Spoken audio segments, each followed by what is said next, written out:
Hello friends, ఇవాళ Sunday. ఏం చేద్దాం మరి?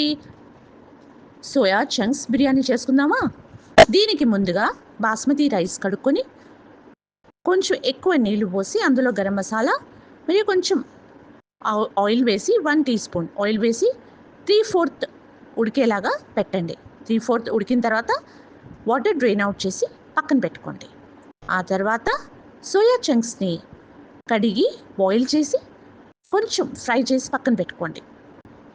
సన్నగా తరిగిన ఉల్లిపాయలు ఫ్రై చేసి బ్రౌన్ కలర్ వరకు ఫ్రై చేసి పెట్టుకోండి.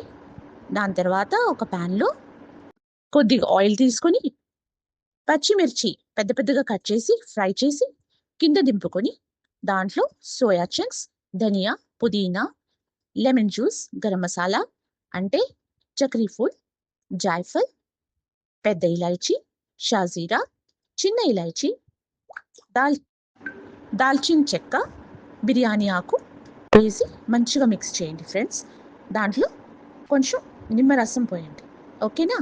దీంట్లో పెరుగు కలిపి మంచిగా కలిపి కొంచెం స్టవ్ పైన పెట్టండి. అది కొంచెం సేపట్లో ఒక థిక్ కూరలాగా అవుతుంది. అయిన తర్వాత దాన్ని ఒక పక్కన పెట్టుకోండి.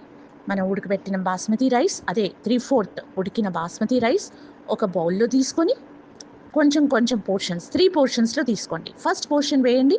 దానిపైన ఈ చంక్స్తో చేసిన కూర మిశ్రమం వేయండి, ఒక లేయర్ వేసిన తర్వాత దానిపైన ధనియా, దానిపైన కొత్తిమీర, పుదీనా, లెమన్ జ్యూస్ మరియు ఫ్రై చేసిన ఉల్లిపాయలు, నిమ్మరసం వేసి ఇంకో లేయర్ వేయండి. అంటే వైట్ రైస్ 3/4 ఉడికిన బాస్మతి రైస్ ఇంకో లేయర్ వేయండి.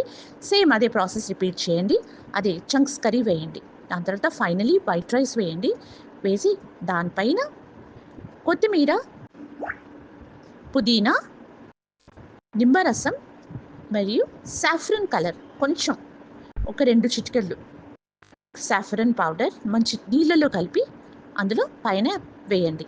వేసిన తర్వాత కేవడా ఎసెన్స్ తెలుసా మీకు? ఒక 2-3 డ్రాప్స్ అంతే ఫ్రెండ్స్, నీళ్ళలో కలిపి దానిపైన వేయండి. ఓకేనా? నిమ్మరసం వేసేసి కొంచెం దమ్ము పైన పెట్టండి. ఇది దమ్ బిర్యానీ కాబట్టి దమ్ము పైన పెట్టండి. అండ్ 3/4 మన బిర్యానీ రైస్ ఉడికింది కాబట్టి మొత్తం ఉడికేంత వరకు అది కింద తవ్వ పెట్టండి. కింద పెనం పెట్టి దానిపైన ఓ బౌల్ పెట్టండి. 10-15 మినిట్స్లో బిర్యానీ రెడీ అయిపోతుంది. కానీ ఫ్రెండ్స్, రైస్ చాలా ఇంపార్టెంట్. రైస్ విడివిడిగా మల్లెపూల్లాగా రావాలి. అదే బిర్యానీ స్పెషాలిటీ. ఈ బిర్యానీ పెరుగు చట్నీతో, ఉల్లిపాయలు మరియు నిమ్మకాయ పీసెస్తో సర్వ్ చేయండి.